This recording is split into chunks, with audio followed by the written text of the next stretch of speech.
Hey, what's up guys? It's Chris from Daily Tech, and this is episode 4 of 4 in a mini-series exploring an amazing PS4 Pro setup. So in previous episodes, we've already covered the unboxings and setup, some settings, we've done demos, and I've reviewed all the components inside this setup, and now it's time to test the Xbox One S versus the PS4 Pro. And just a quick note, like usual, all the stuff you see in this episode can be purchased using the links down in the description, and I'm giving away a PS4 Pro as part of this mini-series, and the link for that is also down in the description, so go ahead and get entered there. All right, so let's go ahead and talk about 4K first, because both consoles have 4K features that are going to appeal to different sets of people. So if you want a game in 4K, your best bet is going to be the PS4 Pro, as the Xbox One S is only capable of upscaling from 1080p HD content. It's coming from the streets and it's popping from the speakers.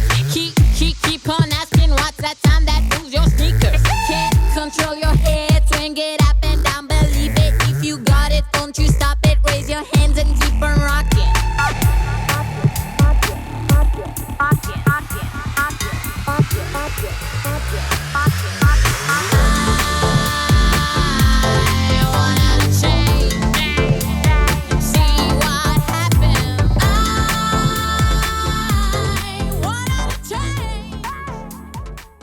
But there is a major caveat here, as Sony has said that the majority of PS4 Pro games will be upscaled to 4K rather than running at native 4K resolutions. But at least all the new PlayStation games will be PS4 Pro optimized, which can actually mean a lot of different things. But that gives the PlayStation a definite edge moving into the future. Now on the 4K video side of things, it's the Xbox that's the clear winner, because the PlayStation's only going to be capable of streaming 4K content, whereas the Xbox One S can actually play 4K UHD Blu-ray discs. Now the fact that you don't have to buy an extra Blu-ray player with the Xbox One S does make it a potentially better deal. And so now let's talk about HDR, which by now you're probably sick of me saying can feel like a bigger upgrade than 4K. Well, there's good news here, because both consoles can handle HDR content.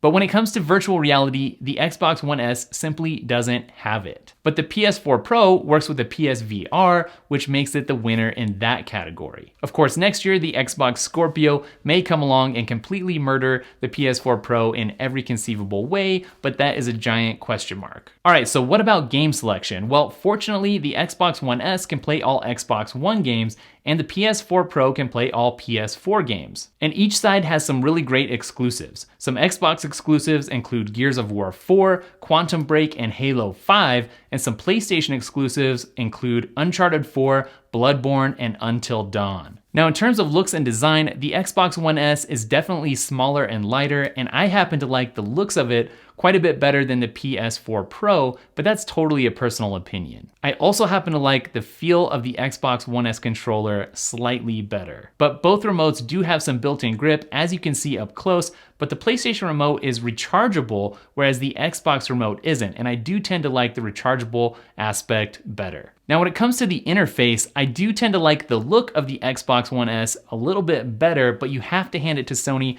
for keeping things so simple and straightforward and easy to use. At the end of the day, these are both really great consoles that can be really fun to use and own, and picking the right one is just going to be a matter of answering a few questions. If 4K or VR gaming are most important to you, then the PS4 Pro is an easy choice. On the other hand, if you're looking for an all-in-one media center or want to save some money, then go for the Xbox One S. All right, that is actually the end of this 4-part series. Thanks so much for joining me on this adventure, and I hope that you're subscribed, because I'm only gonna be producing more and crazier setup videos every single month. They're gonna be mini-series just like this. So don't forget to enter that giveaway, and don't forget to follow @DailyTech on Twitter, Instagram, and Snapchat, and I'll catch up with you guys in the next video.